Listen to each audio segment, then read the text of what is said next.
Good morning friends, good afternoon, good evening. आप जिस भी समय पे ये पर्टिकुलर प्रेजेंटेशन देख रहे हैं, ये पर्टिकुलर वीडियो देख रहे हैं, उसके हिसाब से मेरा ग्रीटिंग आपको।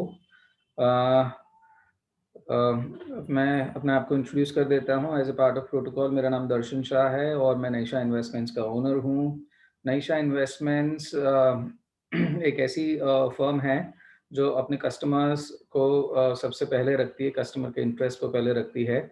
सो टैगलाइन इज कि we place our customers first. हमारे जो व्यूअर्स हैं, हमारे जो कस्टमर्स हैं, उनका बहुत बहुत स्वागत है। हमारे व्यूअर्स से ये अनुरोध है कि अगर आप ये वीडियो देख रहे हैं और अगर आपको ये वीडियो पसंद आती है तो आप इसको लाइक करें। आप अपने फ्रेंड्स को मदद करना चाहते हैं to clear out IC38 exams या इंश्योरेंस के कंसेप्ट समझने के लिए मदद करना चाहते हैं तो आप इसको शेयर करें। आप इसको सब्सक्राइब करके बेल आइकन दबाएं, जिससे कि आगे जाके जितने भी फाइनेंस रिलेटेड नोटिफिकेशन है वो आप को मिलेंगे यहाँ पे।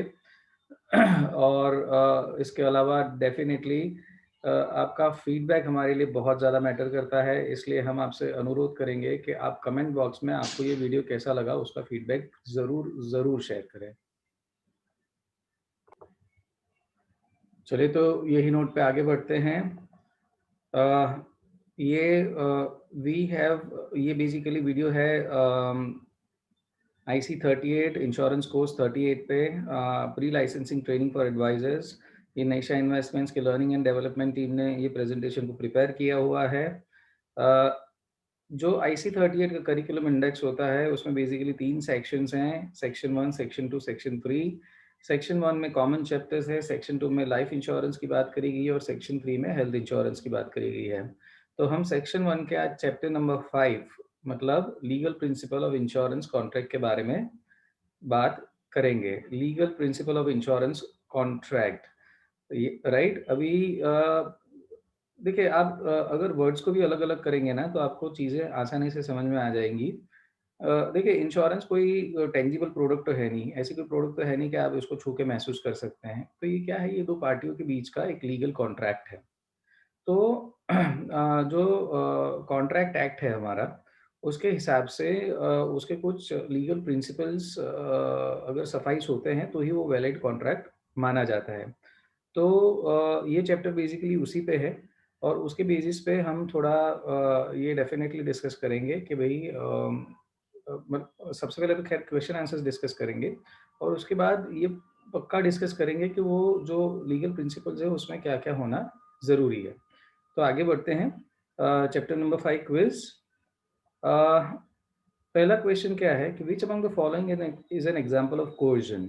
कोर्जन का मतलब जिसको बोलते हैं धमकी, धाक धमकी। मतलब देखिए, मैं बेसिकली गुजराती हूँ, तो गुजराती में बेसिकली धाक धमकी कही जाती है और धमकी का मतलब ये है कि आप किसी को थ्रेटन करके अगर आप किसी से साइन करवा लेते हो तो वो जो थ्रेटनिंग है उसको कोर्जन बोलते हैं।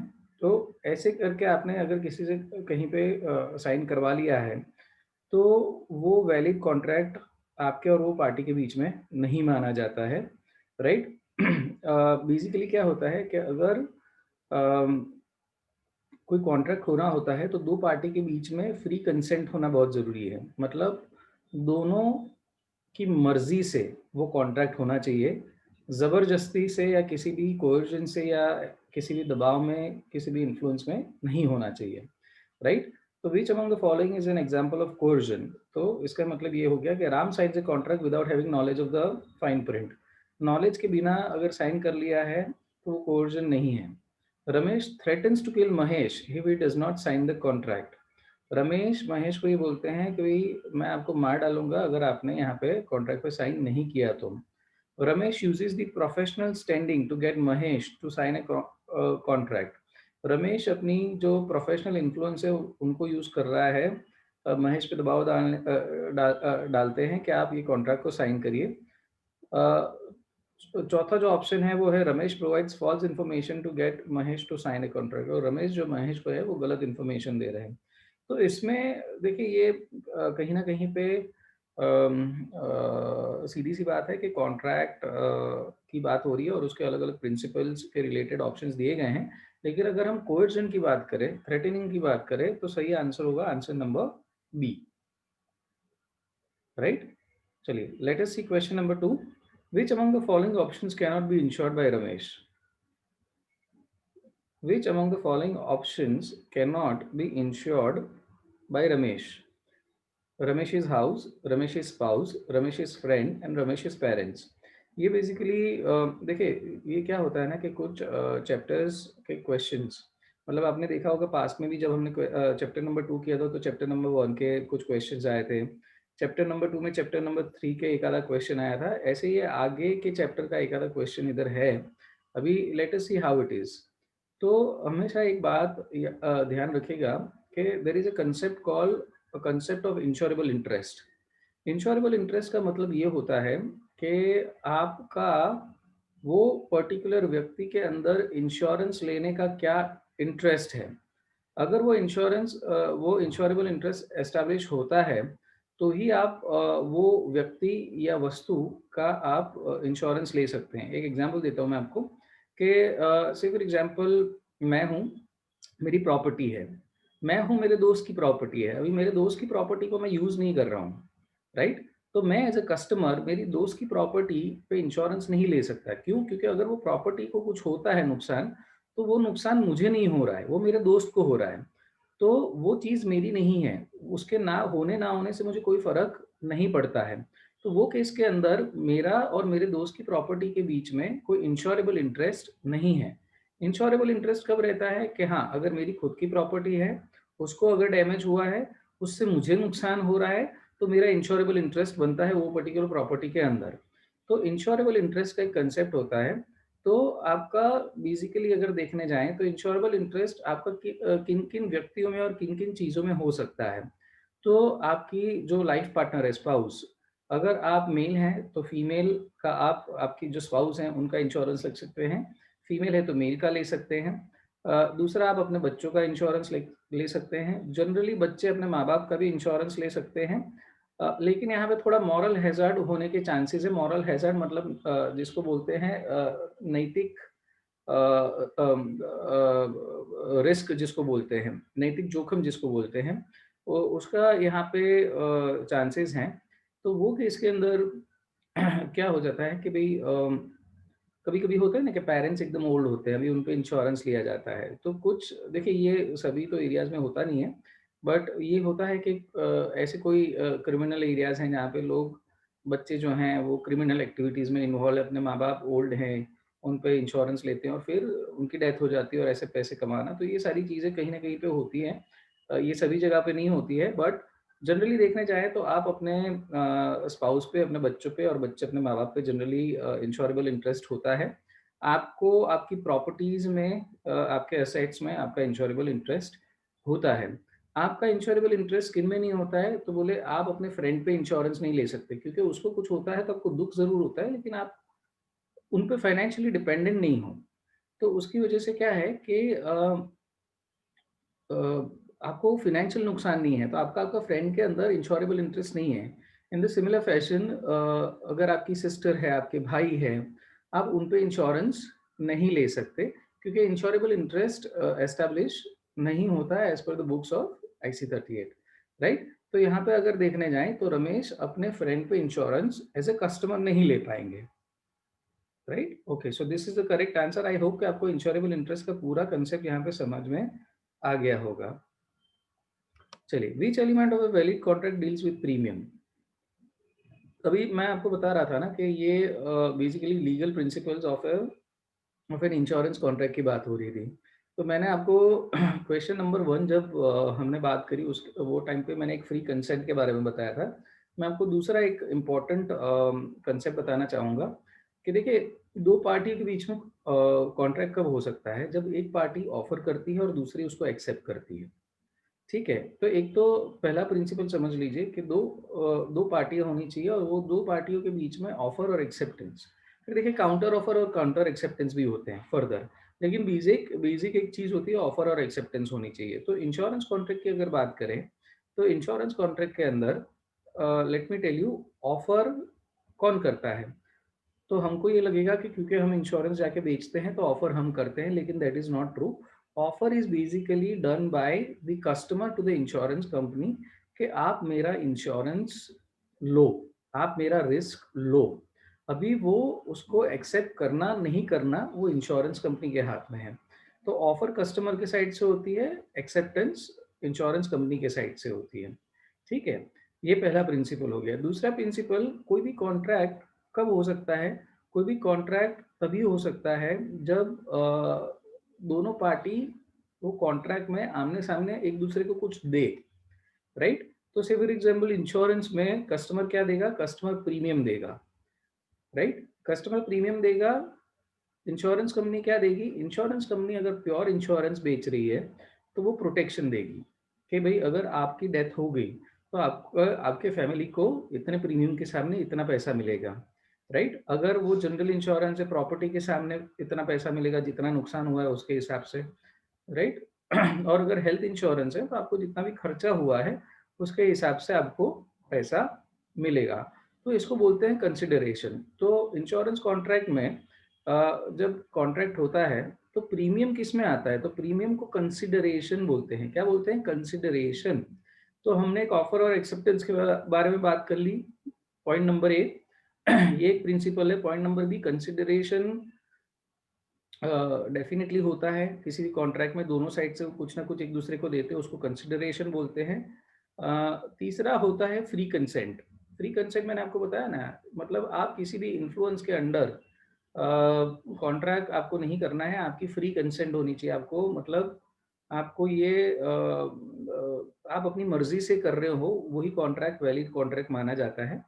और जो चौथा एक प्रिंसिपल जो यहाँ पे क्लियरली स्टेट किया हुआ है वो capacity of parties to contract. इसको बोलते हैं capacity to contract. Capacity to contract में सिर्फ दो ही पॉइंट्स आते हैं। एक तो आप 18 साल से ऊपर के होने होने चाहिए, और दूसरा आप साउंड माइंड के होने चाहिए, क्योंकि मेंटली रिटार्डेड लोग चीज़ों को समझ नहीं पाते हैं और वो कुछ भी कर सकते हैं, तो वो कॉन्ट्रैक्ट में एंटर नहीं हो सकते। दूसरा, आप 18 साल के ऊपर के होने चाहिए, मतलब मेजर होने चाहिए, माइनर नहीं होने चाहिए। जिन किसी को नहीं पता है कि मेजर मतलब 18 साल के ऊपर के जितने उम्र के लोग होते हैं उनको सबको मेजर कहा जाता है, 18 साल के नीचे की उम्र के लोगों को माइनर कहा जाता है। देखिए ये चैप्टर बहुत ही ज़्यादा इम्पोर्टेंट है, इसको ज़रूर ध्यान में रखिएगा। अच्छा, और तीसरा एक कैपेसिटी टू कॉन्ट्रैक्ट में और एक रूल ये आता है कि किसी भी कोर्ट ऑफ लॉ के द्वारा ये अनाउंस्ड वो पर्टिकुलर व्यक्ति पे ये अनाउंस नहीं होना चाहिए कि वो कॉन्ट्रैक्ट नहीं कर सकता। से फॉर एग्जांपल बहुत सारे ऐसे लोग होते हैं जो फ्रॉड जिन्होंने किया होता है, लोगों के पैसे मतलब मतलब जिसको बोलते हैं ना कि गबन किए होते हैं। तो वो केस के अंदर जब उन पे केस चलता है और वो प्रूव होता है कि हाँ मतलब ये लोग रिलायबल नहीं हैं, तो वहाँ पे कोर्ट उनको सज़ा तो देती ही देती है, लेकिन सज़ा देने के अलावा ये अनाउंस भी करती है कि आगे जाके किसी भी वैलिड कोई भी वैलिड कॉन्ट्रैक्ट नहीं कर सकते। तो ये 3 फैक्टर्स हैं जो कैपेसिटी टू कॉन्ट्रैक्ट में आते हैं। नंबर 1, 18 साल के ऊपर होने चाहिए, दूसरा साउंड माइंड के होने चाहिए, और लॉ के द्वारा उनके लिए ये अनाउंस अगर किया हुआ है कि भई वो कॉन्ट्रैक्ट में एंटर नहीं हो सकते, तो वो नहीं हो सकते। बाकी सभी लोग कॉन्ट्रैक्ट में एंटर हो सकते हैं। तो करीबन 4 प्रिंसिपल्स तो यही क्वेश्चन में मैंने आपको समझा दिए हैं, ये बहुत ही इम्पोर्टेंट है। आई होप कि आप पेन और पेपर लेके बैठे हैं और इस चीज़ का नोट कर रहे हैं। Offer and acceptance, consideration, free consent and capacity to contract, capacity of the parties to contract, ये आपने नोट कर लिया होगा। अभी ये क्वेश्चन की अगर बात होती है तो प्रीमियम कम्स अंडर कंसिडरेशन, ये भी हमने डिस्कस कर लिया है। देखिए तो ये क्वेश्चन के साथ मैंने है ना आपको ऑलमोस्ट 4 प्रिंसिपल, लीगल प्रिंसिपल्स एक वैलिड कॉन्ट्रैक्ट के तो मैंने आपको समझा ही दिए हैं, राइट? ओके, ओके, चलिए आगे बढ़ते हैं। Dash relates to inaccurate statements which are made without any fraudulent intention. Dash relates to inaccurate statements which are made without any fraudulent intention. तो इसका जवाब आएगा मिस रिप्रेजेंटेशन। देखिए एक चीज़ को आप खास ध्यान में रखिएगा। इंश्योरेंस के अंदर एक प्रिंसिपल होता है जिसको बोलते हैं principal of utmost good faith. ये थोड़े जैसे मैंने आपको एक इंश्योरेबल इंटरेस्ट क्वेश्चन नंबर 2 में समझाया, ऐसे यहाँ पे क्वेश्चन नंबर 4 में मैं आपको प्रिंसिपल ऑफ इंश्योरेबल इंटरेस्ट के बारे में बता रहा हूँ। ये एग्जैक्टली क्या बोलते हैं कि it is not related to the principles of legal contract, but ये इंश्योरेंस के प्रिंसिपल्स हैं स्पेशली। देखिए, एक बात को समझिएगा कि आप जब भी कोई इन्फॉर्मेशन एक इंश्योरेंस कंपनी से फॉर एग्जांपल आप पे रिस्क उठाती है। रिस्क इस बात को उठाती है कि अगर आपकी डेथ हो गई तो आपके फैमिली को 1 या 2 करोड़ रुपए देगी। उसके सामने आप प्रीमियम कितना पे कर रहे हैं? से फॉर एग्जांपल 30,000 40,000, ठीक है? से फॉर एग्जांपल 50,000 चलिए पे कर रहे हैं। तो 50,000 के सामने 1 करोड़ का इंश्योरेंस ये बहुत बड़ी बात होती है। और यहाँ पे क्या होता है, यहाँ पे इंश्योरेंस कंपनीज के साथ फ्रॉड्स होने के चांसेस हैं। तो इंश्योरेंस कंपनी के साथ फ्रॉड्स कैसे हो सकते हैं? तो फ्रॉड्स ऐसे हो सकते हैं कि लोग या तो जो इम्पोर्टेंट इन्फॉर्मेशन है रिलेटेड टू देयर हेल्थ, वो या तो उसको छुपाएं या उसको मिस रिप्रेजेंट करें। या क्या करें? मिस रिप्रेजेंट मतलब या तो गलत बताए या तो उसको छुपाए। जो छुपाए उसको कंसीलमेंट बोलते हैं, और जो गलत बताए उसको मिस रिप्रेजेंट करना बोलते हैं। अभी कंसीलमेंट भी 2 प्रकार की होती हैं, कि एक जो जानबूझ के करी गई हो, और दूसरी जो मतलब आपके दिमाग में इतना वो बात पे बात नहीं आई है कि आपको लगा कि भई इसके बारे में मुझे बताना चाहिए। तो वो अनइंटेंशनल हो सकता है। तो एक कंसीलमेंट मतलब बात को छुपाना एक इंटेंशनल भी हो सकता है, एक अनइंटेंशनल भी हो सकता है। ऐसे ही मिस रिप्रेजेंटेशन जो होता है ना, वो मतलब इंटेंशनल भी हो सकता है, मतलब एक फ्रॉड्यूलेंट इंटेंट के साथ आप गलत बता सकते हैं, और दूसरा गलती से भी आपके दिमाग में ऐसा कुछ होता नहीं है कि भैया चलो मैं फ्रॉड करता हूँ, लेकिन कभी कभी क्या होता है ना कि आप बोल देते हैं, आपको नहीं लगता कि वो ज़्यादा इतना इंपॉर्टेंट है, शायद थॉट नहीं देते, तो वो पर्टिकुलर जो इंटेंट होता है वो इंटेंट जैसे कुछ होता ही नहीं है, मतलब अनइंटेंशनली आपने कुछ मिस रिप्रेजेंट कर दिया। तो यहाँ पे ये जो क्वेश्चन नंबर 4 है, अभी जनरली ये केसेस में क्या होता है कि अगर ये बाद में पता चलता है इंश्योरेंस कंपनी को, तो वो कॉन्ट्रैक्ट को नल और वॉइड डिक्लेयर कर सकते हैं कि भई आपने इन्फॉर्मेशन गलत दी है, राइट? वो ये डिक्लेयर कर सकते हैं कि आपने इन्फॉर्मेशन गलत दी है। तो इन दैट केस वो कॉन्ट्रैक्ट नल एंड वॉइड हो सकता है। तो ये बेसिकली वो पर्टिकुलर कॉन्टेक्स्ट में है। देखिए, एक बात को समझिएगा, आप जब इंश्योरेंस कंपनी को एक ऑफ़र करते हैं कि भई आप मेरा इंश्योरेंस का रिस्क लीजिए, तो वो टाइम पे ये डेथ रिलेटेड लाइफ इंश्योरेंस की बात करते हैं। से फॉर एग्ज़ाम्पल ये डेथ रिलेटेड है। तो डेथ रिलेटेड मटेरियल फैक्ट्स क्या होते हैं, मतलब कौन-कौन से फैक्टर्स हैं जो आपकी डेथ को कॉज़ कर सकता है? तो देखिए, higher the age, higher the possibilities of death, ठीक है? तो आपकी एज के बारे में पता होना ज़रूरी है। नंबर 2, आपको कितनी भी प्रकार की बीमारियाँ हैं, आपकी बीमारी आपको डेथ को इन्फ्लुएंस कर सकती है, तो उसके बारे में इंश्योरेंस कंपनी को बताना ज़रूरी है। इन द सिमिलर फैशन, आप कहाँ पे रहते हैं? से फॉर एग्ज़ाम्पल आप बहुत ही अच्छी जगह पे रहते हैं जहाँ पे आपकी हेल्थ सिक्योर है, आप पे कोई रिस्क नहीं है, तो आप पे रिस्क कम है। लेकिन से फॉर एग्ज़ाम्पल आप इंडस्ट्रियल एरिया में रहते हैं, या तो आप ऐसी कई जगह पे रहते हैं which are on the borders of the country, तो वहाँ पे रिस्क लेवल एकदम हाई होता है, तो आपकी लाइफ पे रिस्क ज़्यादा है। तो ये आपको बताना रहता है। फिर आपके प्रोफ़ेशन रिलेटेड रिस्क्स होते हैं, मतलब इसको हम जनरली हैज़ार्ड बोलते हैं। तो मतलब से फॉर एग्ज़ाम्पल आप if you are working in a very fine sophisticated office, तो आप पे लाइफ रिस्क कम है। लेकिन if you are working in plants, you are working on the heights, you are working in the mountains, तो आप पे रिस्क ज़्यादा है, राइट? तो ये जो सारी जानकारियाँ होती है आपके हेरिडिटरी में, मतलब आपके पेरेंट्स की डेथ जनरली कौन से समय पे हुई थी, किस कारणवश हुई थी, क्योंकि हेरिडिटरी फैक्टर्स भी आपकी डेथ को इम्पैक्ट करते हैं। तो ये सारे जो फैक्टर्स होते हैं, वो आपको ये इंश्योरेंस कंपनी को बताना ज़रूरी है। अगर आप इंश्योरेंस कंपनी को ये फैक्टर्स नहीं बताते और इसमें से कुछ कंसील करते हैं, छुपाते हैं, या कुछ मिस रिप्रेजेंट करते हैं, और वो इंटेंशनली करते हैं, तो आपका कॉन्ट्रैक्ट बाद में नल एंड वॉइड, और अगर ये इंश्योरेंस कंपनी को पता चलता है तो ये contract null and void declare हो सकते हैं, राइट। इंश्योरेंस कंपनी को इसके राइट्स हैं, क्योंकि समझे, अगर इंश्योरेंस कंपनी ऐसे कॉन्ट्रैक्ट्स को नल एंड वॉइड नहीं करेगी तो उनके साथ ऐसे बहुत सारे कॉन्ट्रैक्ट्स हो सकते हैं। इसकी वजह से क्या होगा, 50,000 के सामने करोड़ रुपया देना बहुत सारे लोगों को पॉसिबल नहीं होता है।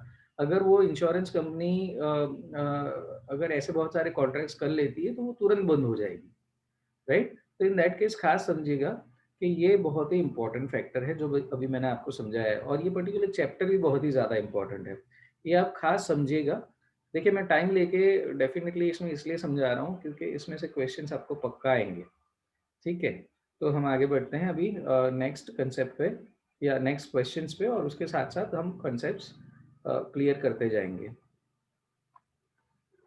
Dash involves pressure applied through criminal means. ये रिपीट हो रहा है, कोअर्जन।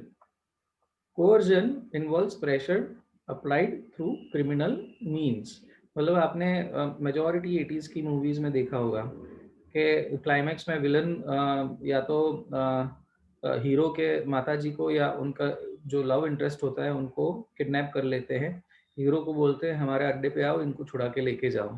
हीरो आता है, अगर हीरो बहुत पैसे वाला हुआ तो आपको याद हो तो वो बोलते थे कि ये वसीयत पे साइन कर दो, वरना हम आपके माताजी को या आपके लव इंटरेस्ट को मार डालेंगे, राइट। तो इसको कोअर्जन बोलते हैं। Which among the following is true regarding life insurance contract? नीचे दिए गए 4 ऑप्शंस में से क्या सही है? They are verbal contracts not legally enforceable. Insurance contract क्या वर्बल कॉन्ट्रैक्ट्स होते हैं और उसकी कोई लीगालिटी नहीं होती है? That is completely false. They are verbal which are legally enforceable. वो वर्बल होते ही नहीं है, वो रिटर्न कॉन्ट्रैक्ट्स होते हैं। They are contract between two parties, insurer and insured. Insurer मतलब इंश्योरेंस कंपनी और इंश्योर्ड मतलब customer. As per the requirements of Indian contract act 1872। अभी ये क्वेश्चन पे याद रख लेना, ये जो इंश्योरेंस का कॉन्ट्रैक्ट होता है वो जैसे ये सारे कॉन्ट्रैक्ट्स होते हैं उसके हिसाब से इंडियन कॉन्ट्रैक्ट एक्ट की जो रिक्वायरमेंट्स है उसके हिसाब से होते हैं। इंडियन कॉन्ट्रैक्ट एक्ट 1872 के हिसाब से होते हैं, and this is the actual correct answer. But option number हम डीवी देख लेते हैं। They are similar to wager contracts, that is not true. They are contracts between two parties as per the requirements of the Indian contract act 1872, right. तो मैंने ये जो आपको 4 प्रिंसिपल्स पहले समझाया ना कि भाई दो पार्टीज के बीच में ऑफर एक्सेप्टेंस होना चाहिए, कंसिडरेशन होना चाहिए, फ्री कंसेंट होना चाहिए। फिर मैंने आपको एक चौथा ऑप्शन ये बताया कि capacity of the parties to contract होना चाहिए। तो ये इंडियन कॉन्ट्रैक्ट एक्ट के लीगल प्रिंसिपल्स हैं जो मैंने आपको समझाए हैं, right. Okay. Which of the below is not a valid consideration for a contract? देखिए, मतलब जब हम कॉन्ट्रैक्ट करते हैं तो दोनों पार्टी एक दूसरे को कुछ ना कुछ देती है। तो कस्टमर देगा पैसा, सामने वाला देगा हो सकता है प्रॉपर्टी। कस्टमर देगा पैसा तो सामने वाला हो सकता है दे ज्वेलरी, क्योंकि ज्वेलरी के अगेंस्ट पैसा दिया जा रहा है, राइट। तो ब्राइब एक ऐसी चीज़ है, वो जनरली अंडर द टेबल दी जाती है, और वो तभी दी जाती है जब लीगल चीज़ें नहीं हो पाती जनरली, ठीक है। तो bribe is not a valid consideration. क्यों? क्योंकि bribe is itself an illegal offence, कि आप किसी को रिश्वत आपको नहीं देना चाहिए और किसी को रिश्वत नहीं लेना चाहिए। जो भी काम है, जो भी लीगल काम है, वो तो उसके तरीके से ही होना चाहिए। तो वो वैलिड कंसिडरेशन नहीं है, तो यहाँ पे आंसर होगा bribe. Which of the below party is not eligible to enter into a life insurance contract? Simple सी बात है, मैंने आपको capacity of the parties to contract के बारे में 3 फैक्टर्स बताए थे। तो जो माइनर्स होते हैं वो माइनर्स कॉन्ट्रैक्ट में एंटर नहीं कर सकते लाइफ इंश्योरेंस के कॉन्ट्रैक्ट में। वो 18 ईयर्स के अबाव होने चाहिए। अभी बिजनेस ओनर होंगे, हाउस वाइफ होंगे या गवर्नमेंट एम्प्लॉय होंगे, तो वो अज्यूमेबली दे मस्ट बी मेजर। तो मेजर कॉन्ट्रैक्ट में एंटर हो सकते हैं, माइनर्स नहीं हो सकते। तो क्वेश्चन नंबर 8 का आंसर आई एम श्योर आपको मिल गया होगा। आगे बढ़ते हैं। हाँ, तो देखिए मैंने आपको इस पे काफ़ी काफ़ी काफ़ी काफ़ी लंबा एक्सप्लेनेशन दिया है principle of utmost good faith पे। तो which of the below action showcases the principle of uberrima fides. अभी ये उबरिमा फाइट्स है, ये क्या है ना, हम देख लेते हैं। तो उबरिमा फाइट्स इज नथिंग बट आप ये नोट करिए फिर से, principal of utmost good faith. Insurance company आपको जो भी इंफॉर्मेशन आप उनको दे रहे हैं, वो जब इनिशियली कॉन्ट्रैक्ट हो रहा है तो ये समझ के ले रहे हैं कि आपने सब सच ही बोला है। वो सारी चीज़ें चेक अपने हिसाब से तो करेंगे ही करेंगे, लेकिन ऑन अ फर्स्ट नोट वो ये मान के चल रहे हैं कि आपने सच ही बोला है। तो उन्होंने आप पे अटमोस्ट गुड फेथ रखा है। तो उसका एक दूसरा नाम जो है उसको उबरिमा फाइट्स बोलते हैं। ठीक है, मैं इसको उबरिमा फाइट्स बोलता हूँ, काफ़ी लोग इसको कुछ और बोल सकते हैं, तो भी मैं एक काम करता हूँ, I will give you, if I can find I will give you a right pronunciation. एक सेकेंड। ओके, तो ये पर्टिकुलर वर्ड को बोलते हैं यूबरिमा फाइडिस। ये ग्रीक वर्ड है। ओके, तो देखिए मैंने थोड़ा अभी रिसर्च किया, और रिसर्च करने के बाद I have got the utmost good pronunciation of this particular word. It is called uberrima. It's called uberrima fidis. Uberrima fidis is basically a Latin phrase जो principle of utmost good faith को represent करता है। मतलब मैंने आपको बताया ना कि इंश्योरेंस कंपनी ये मान के चलती है कि आप जितनी भी चीज़ें बता रहे हो, जितना भी material facts related to your health, या रिलेटेड टू योर ऑक्यूपेशन, या रिलेटेड टू आप कहाँ पे रहते हो, आपकी जो जेनेटिकली आपके फैमिली के अंदर क्या क्या डिजीजेस प्रेजेंट हैं, उसके बारे में आप जितनी भी बातें बताते हो यहाँ पे, तो वो सारे मटेरियल फैक्ट्स कहे जाते हैं। अगर अगर आप वो डिस्क्लोज कर देते हो ऑन एन इंश्योरेंस प्रपोजल, तो this is the best action that showcases the principle of uberrima fides. तो यहाँ पे मैंने सीधा आपको जवाब बता दिया है, क्यों? क्योंकि हमने बहुत सारा टाइम स्पेंड करा एक तो यूबरिमा फाइडिस का एक्चुअल प्रोनाउंसिएशन जानने में, सेकेंडली ये जानने में कि it is more of a Latin phase than Greek word, right? तो it is a Latin phase phrase. तो आंसर ये, lying about the known medical conditions on a insurance proposal cannot be euberima fidus. Not revealing known material facts on a proposal form cannot be euberima fidus. Paying premium on time is a good thing, but it doesn't fall under euberima fidus. Option number C is the correct answer. Disclosing मतलब आपने बता दिया है सारी चीजें on the insurance proposal form, right? Okay. चलिए आगे बढ़ते हैं। Which of the below is not correct with regards to insurable interest? अभी insurable interest की अगर बात आती है, देखिए मैंने आपको insurable interest डिटेल में समझाया था अभी थोड़ी देर पहले। तो ये क्या कहते हैं कि इसमें से कौन सा नॉट करेक्ट है रिलेटेड टू इंश्योरेबल इंटरेस्ट। तो father taking out insurance policy on his son, तो ये तो इंश्योरेबल इंटरेस्ट बनता है। Spouses taking out insurance on one another, यहाँ पे भी इंश्योरेबल इंटरेस्ट बनता है। Friends taking out insurable interest on one another, क्या ये इंश्योरेबल इंटरेस्ट बनता है? अब देखिए ए और बी तो पक्का बनता है, अभी सी और डी के बारे में देखते हैं।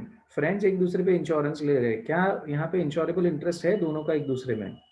And an employ taking out insurance on employees, क्या ये केस में बनता है? तो देखिए हमेशा याद रखिएगा कि एम्प्लॉयर एम्प्लॉय पे इंश्योरेंस इसलिए लेते हैं क्योंकि अगर एम्प्लॉय स्किल्ड है, एम्प्लॉय को कंपनी ने बहुत ट्रेन किया है, बहुत ही हाईली स्किल किया है, उनके पीछे बहुत सारा पैसा खर्चा, और उनके अच्छे काम की वजह से एक ऑर्गेनाइजेशन को एक फ़ायदा हो रहा है। तो अगर एम्प्लॉय को कुछ हो जाता है तो वो नुकसान कंपनी को हो सकता है, तो यहाँ पे इंश्योरेबल इंटरेस्ट बनता है। लेकिन फ्रेंड्स एक दूसरे के साथ एक बोलते हैं ना कि एक इमोशनल बॉन्डिंग है, यहाँ पे फाइनेंशियल डिपेंडेंसी नहीं है एक दूसरे पे, ठीक है? और जनरल केसेस के अंदर इफ यू लुक एट, तो फाइनेंशियल डिपेंडेंसी नहीं होती है। हाँ, पार्टनर्स के बीच में अगर इंश्योरेंस लिया लिया गया है एक दूसरे पर बाय द बिजनेस, तो वो डेफिनेटली एक इंश्योरेबल इंटरेस्ट का केस बनता है। लेकिन फ्रेंड्स एक दूसरे पे इंश्योरेंस नहीं ले सकते क्योंकि यहाँ पे इंश्योरेबल इंटरेस्ट बनता नहीं है। मतलब मैं, मेरा दोस्त है, हम रोज मिलते हैं, वो मुझे मतलब डिस्कशन करते हैं, वो मुझे हेल्प करता है, सारी चीजें ठीक है, लेकिन मैं उस पर फाइनेंशियली डिपेंडेंट नहीं हूँ। तो उसकी अगर डेथ हो जाती है, मेरी डेथ हो जाती है, तो उसको कोई फर्क नहीं पड़ता, और अगर उसकी डेथ हो जाती है तो मुझे कोई फर्क नहीं पड़ता। कैसे? तो फाइनेंशियली, डेफिनेटली इमोशनली, मॉरली बहुत फर्क पड़ता है, लेकिन फाइनेंशियली नहीं पड़ता क्योंकि मैं उस पर डिपेंडेंट नहीं हूँ और वो मुझ पर डिपेंडेंट नहीं है। तो सवाल क्या है? Which of the below is not correct with regards to insurable interest. तो बाकी के तीन सही है, तो नॉट करेक्ट कौन सा है? तो it is C, friends taking out insurance on one another. चलिए आगे बढ़ते हैं।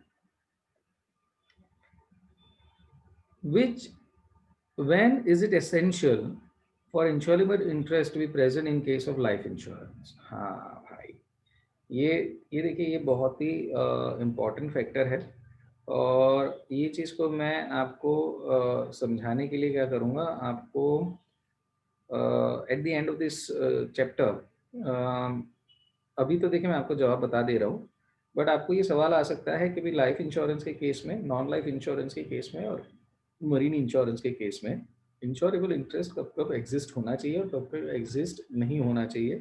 तो ये तीनों आपको पता होना ज़रूरी है। आपको एक वैलिड कॉन्ट्रैक्ट के क्या क्या प्रिंसिपल्स हैं, अभी मैंने फिलहाल आपको सिर्फ 4 ही बताए हैं, लेकिन मैं आपको सारे के सारे एक एक्सेल में by the end of this presentation आपको मैं पक्का बता दूंगा। अभी फिलहाल हम क्वेश्चन नंबर 11 देखते हैं।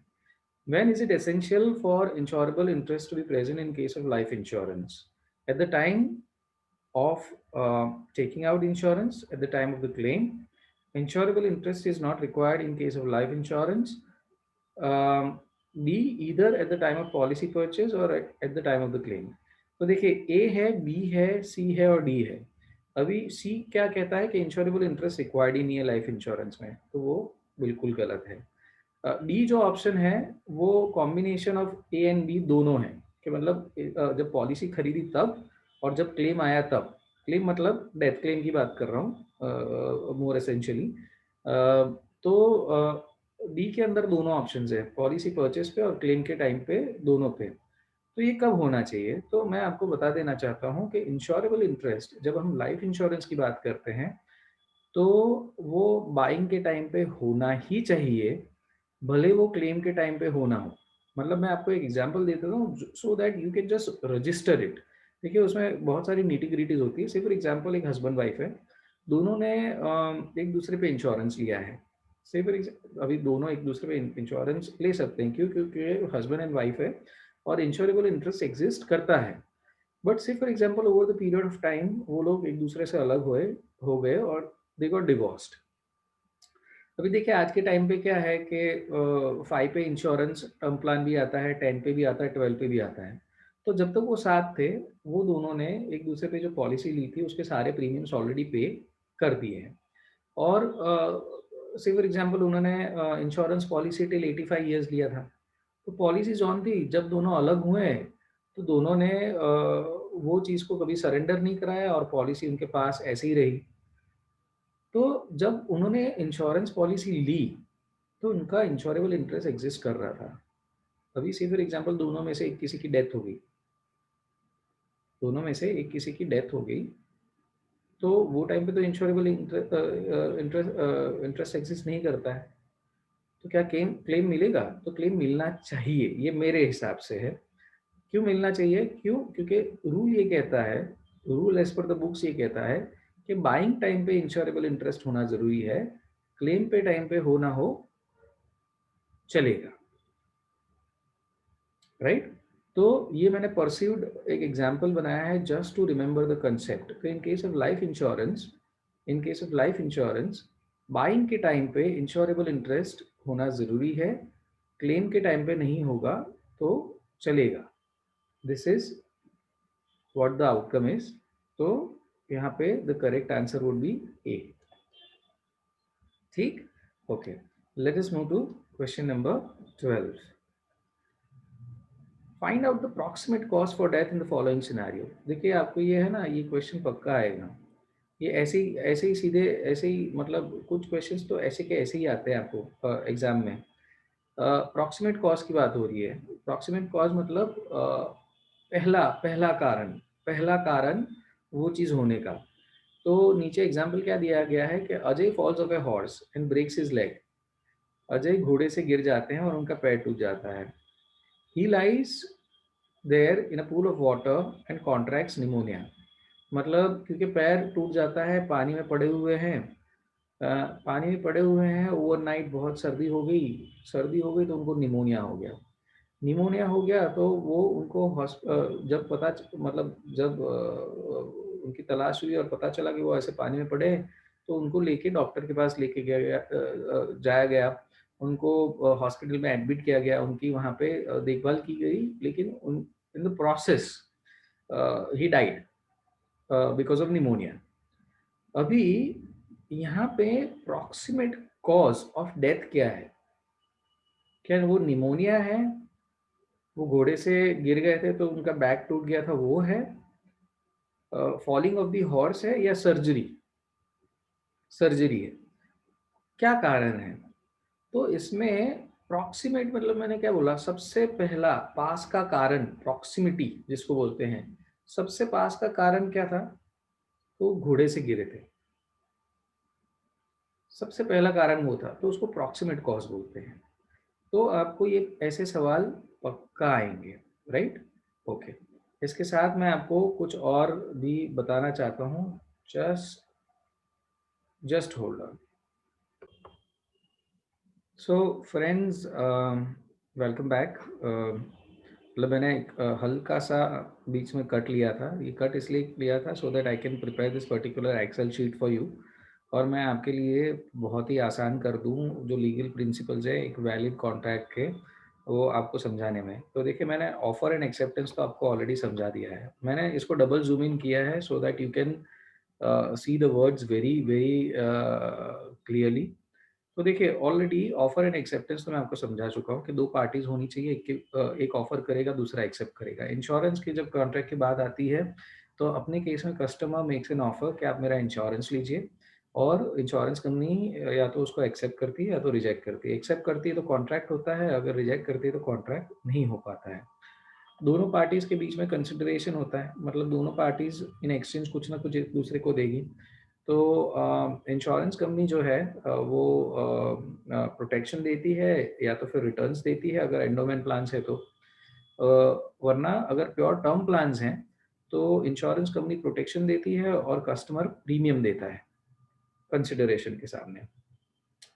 दोनों के बीच में फ्री कंसेंट होनी चाहिए, मतलब कोई दबाव नहीं होना चाहिए, कोई अनड्यू इन्फ्लुएंस नहीं होना चाहिए कॉन्ट्रैक्ट करते समय। तो मैंने आपको ये तीन और ये चौथा ये प्रिंसिपल आपको समझाया हुआ है, capacity of the parties to contract.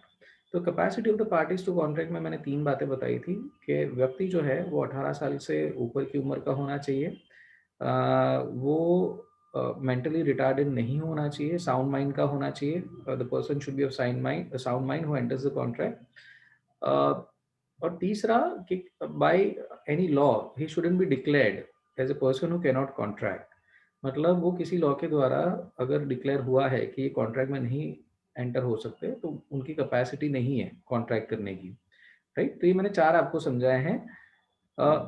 Principle number 3 और प्रिंसिपल नंबर 6 मुझे आपको समझाना बाकी था, और उसी की वजह से मैंने आपको ये सारी चीज़ें यहाँ पे व्हाट यू कॉल शेयर करी हैं। अग्रीमेंट बिटवीन द पार्टीज में ये होता है कि दोनों पार्टीज ने जो टर्म्स ऑफ द कॉन्ट्रैक्ट है वो सेम पर्सपेक्टिव से, सेम नज़रिए से समझे हुए होने चाहिए, और उसके बाद ही वो उसके अंदर एंटर हुए हुए होने चाहिए, राइट?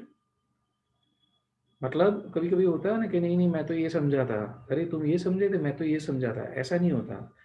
अगर दोनों पार्टीज वो कॉन्ट्रैक्ट के अंदर एंटर हुई है, तो दोनों ने जो भी पॉइंट्स अंदर लिखे हैं वो एक ही नज़रिए से समझे हैं, और उसके बाद ही दोनों के बीच में एग्रीमेंट हुआ है, ठीक है? So that is an agreement between the parties. And last but not the least the legality. जब लीगालिटी की बात आती है तो देखिए आपको एक एग्जांपल देता हूँ, थोड़ा फनी हो जाएगा लेकिन ये आपको समझने के लिए या याद करने के लिए आपके लिए बड़ा आसान हो जाएगा।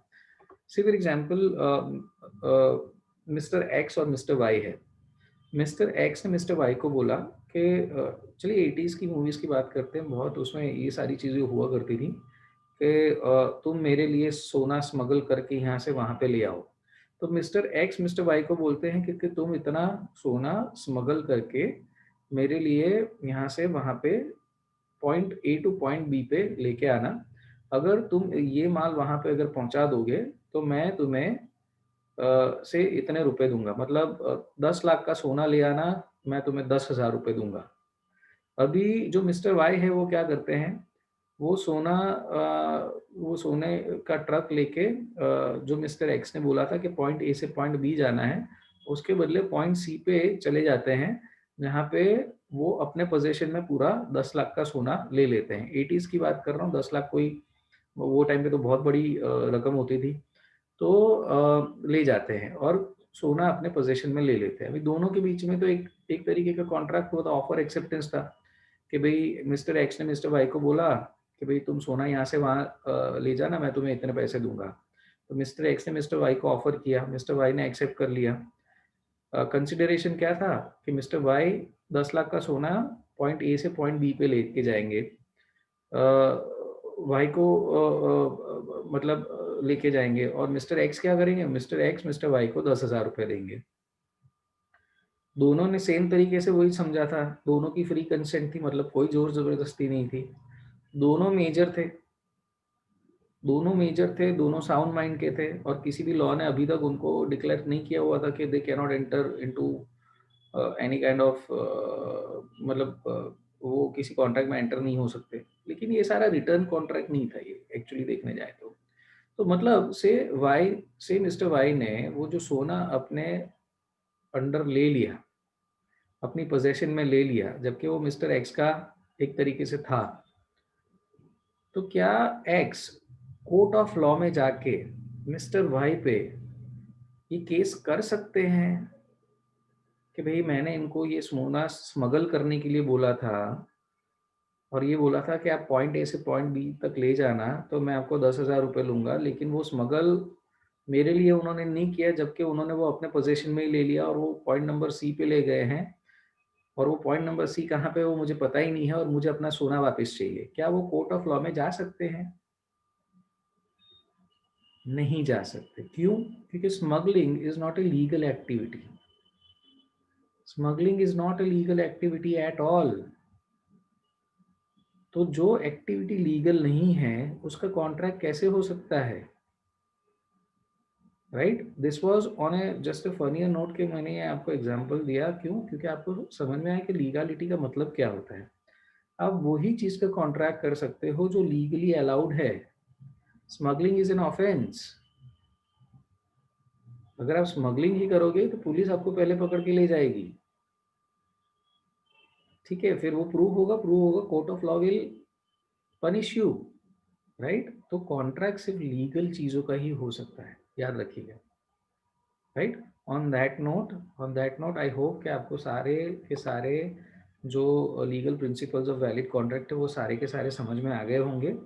मैं प्रेजेंटेशन पे आगे जाऊं उसके पहले एक क्वेश्चन आया था, तो मैंने आपको बताया था कि वो मैं आपको इसके लिए अलग से एक एक्सेल शीट बना के आपको समझाऊंगा, तो मैं आपको अभी खैर बता देता हूँ।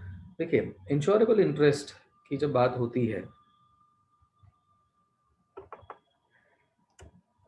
इंश्योरेबल इंटरेस्ट की बात होती है, तो देखिए नॉन लाइफ इंश्योरेंस हो, मरीन इंश्योरेंस हो या लाइफ इंश्योरेंस हो, इंश्योरेबल इंटरेस्ट बेसिकली क्या था, सबसे पहले ये मैं क्लियर कर देता हूँ। इंश्योरेबल इंटरेस्ट मतलब कोई व्यक्ति या वस्तु के होने से अगर आपको फायदा है, या आप वो व्यक्ति और वस्तु, वस्तु का उपयोग हो सकता है, व्यक्ति का तो खैर उपयोग नहीं हो सकता, लेकिन उससे उसके होने से आपको कंफर्ट भी है, ठीक है, और उसके ना होने से अगर आपको वो कंफर्ट चला जाता है या वो फायदा चला जाता है तो आप उसका इंश्योरेंस ले सकते हो इन मॉनेटरी टर्म्स, राइट।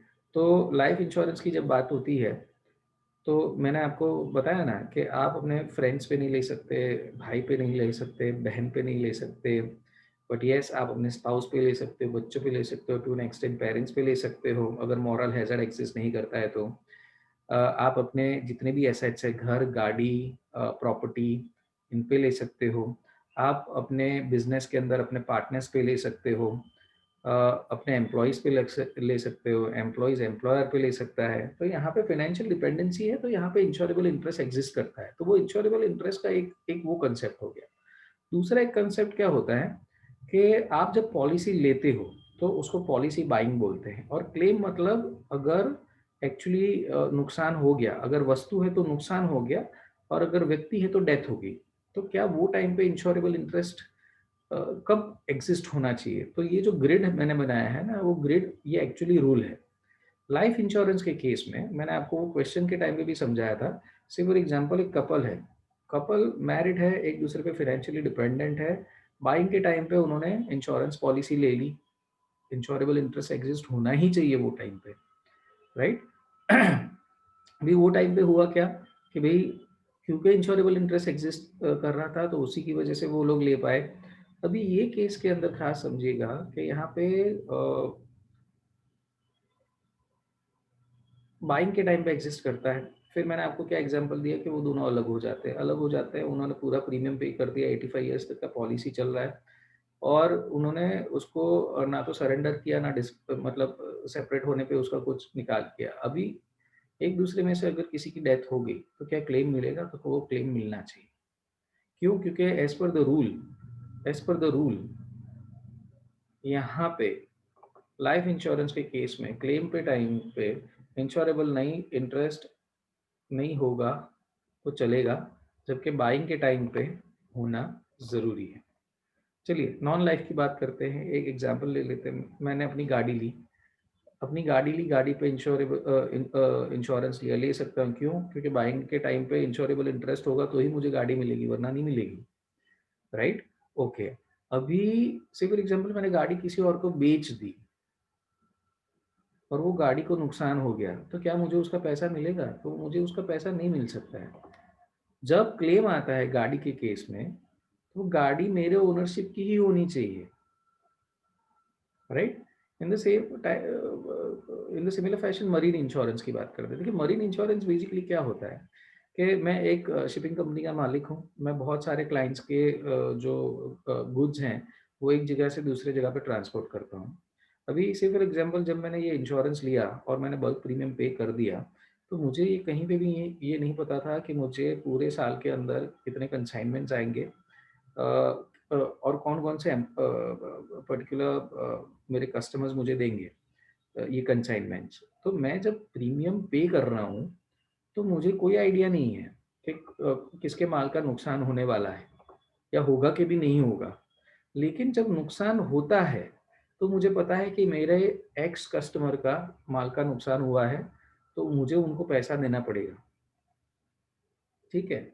तो क्लेम के टाइम पे मरीन इंश्योरेंस के केस में इंश्योरेबल इंटरेस्ट होना ज़रूरी है, ये ध्यान रखिएगा, राइट। आई होप कि आपको ये पूरा समझ में आ गया होगा। आई होप कि आपको ये पूरा समझ में आ गया होगा। इसको खास ध्यान रखिएगा, आपको इस पे सवाल ज़रूर आएंगे।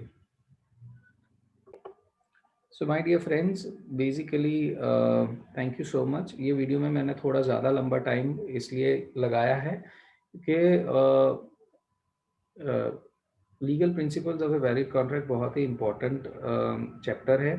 इंश्योरेबल इंटरेस्ट बहुत ही इम्पोर्टेंट प्रिंसिपल है इंश्योरेंस के केस के अंदर, और ये आपको समझना भी चाहिए as a concept clarity. At the same time ये एग्जाम के पर्सपेक्टिव से बहुत ही ज़्यादा इम्पोर्टेंट है, तो मैंने इसके लिए इसमें काफ़ी ज़्यादा टाइम दिया है। आई होप कि आपको ये वीडियो अच्छा लगा होगा। Thank you for watching this particular video, और अगर आपको ये अच्छा लगा है तो ज़रूर इसको लाइक करिएगा। अपने दोस्तों को हेल्प करने के लिए, इंश्योरेंस के कंसेप्ट जानने के लिए, या उनको एग्ज़ाम्स पास करवाने के लिए शेयर करिएगा। सब्सक्राइब करके बेल आइकन ज़रूर दबाइएगा ये चैनल पे।